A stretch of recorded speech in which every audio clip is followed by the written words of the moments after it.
अस्सलाम वालेकुम, welcome back to my channel study online 1.11। इस चैनल पे आपको ड्रग्स की कंप्लीट इंफॉर्मेशन मिलती है कि ड्रग्स क्या हैं, मेडिसिन क्या हैं, ड्रग्स और मेडिसिन का आपस में फ़र्क क्या होता है, ड्रग के कौन कौन से ब्रांड्स अवेलेबल हैं, कौन कौन सी डोजेज फॉर्म में आती है, मार्केट में आपको ड्रग प्रेस्क्रिप्शन पे मिलती है या प्रेस्क्रिप्शन के बगैर मिलती है, इसके साथ साथ कौन कौन सी बीमारियों में ड्रग इस्तेमाल कर सकते हैं, कौन कौन से में नहीं कर सकते, और जब आप इस्तेमाल करते हैं तो ड्रग्स के साइड इफेक्ट्स क्या क्या हैं। इसी सिलसिले में जो आज की ड्रग है that is called amphotericin B या एम्फोटेरिसिन बी लाइपोसोमल। लाइपोसोमल उसकी ड्रग डिलीवरी सिस्टम है। अब एम्फोटेरिसिन बी एक्चुअली है क्या? एक बहुत ही पुरानी ड्रग लेकिन इंतहाई यूजफुल ड्रग।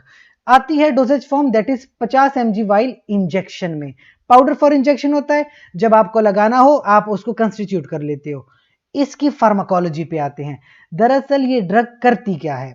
जब भी आप ड्रग लेते हो तो कोई ना कोई फंगल इंफेक्शन हुआ हो तब लेते हो। अब फंगस में क्या है? फंगस की होती है एक सेल मेम्ब्रेन और उस सेल मेम्ब्रेन में होते हैं स्टीरोल्स। तो आपकी ड्रग स्टीरोल्स को जाके ब्लॉक कर देगी। स्टीरोल है सेल मेम्ब्रेन में, स्टीरोल ब्लॉक तो सेल मेम्ब्रेन की परमिएबिलिटी बढ़ जाती है, जिसकी वजह से फंगस सेल की डेथ हो जाती है। लिहाजा आप इस तरह से फंगस को मार देते हो। अब खास करके फंगल इन्फेक्शंस होते कैसे हैं? फंगल इन्फेक्शन जैसे कि फंगल इन्फेक्शन फेब्राइल या न्यूट्रोपेनिक पेशेंट्स में हो सकते हैं। अब एम्पेरिकल थेरेपी आप देते हो या फिर कभी कभी सिस्टमिक फंगल इन्फेक्शंस यानी फंगस हमारे ब्लड में घुसकर इन्फेक्शन को कॉज करता है।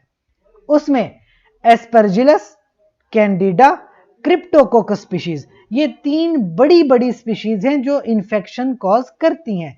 आपकी amphotericin B is a very useful drug against aspergillus, against candida and against cryptococcus, यानी तीनों स्पीशीज आप इस ड्रग के थ्रू ट्रीट कर सकते हो।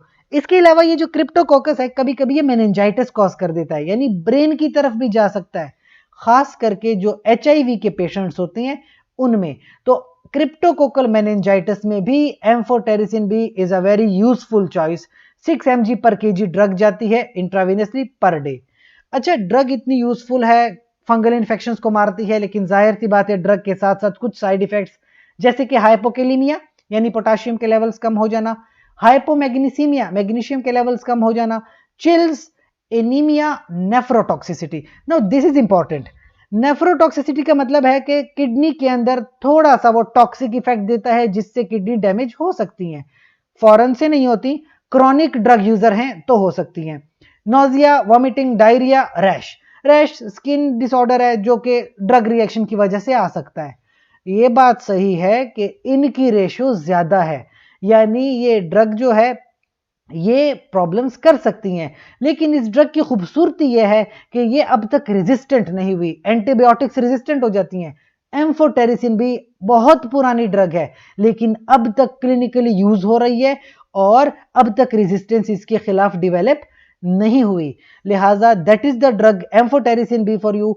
अगर कोई सवाल है तो कमेंट सेक्शन में पूछिए, हमारी टीम जल्द से जल्द आपको उसका जवाब देगी। इसके साथ साथ हमारे चैनल को लाइक करें, कमेंट करें, शेयर करें, सब्सक्राइब कीजिए, बेल का आइकन दबा दीजिए कि आपको हर वीडियो टाइम पर मिलती रहे। अपना ढेर सारा ख्याल रखिए। शुक्रिया।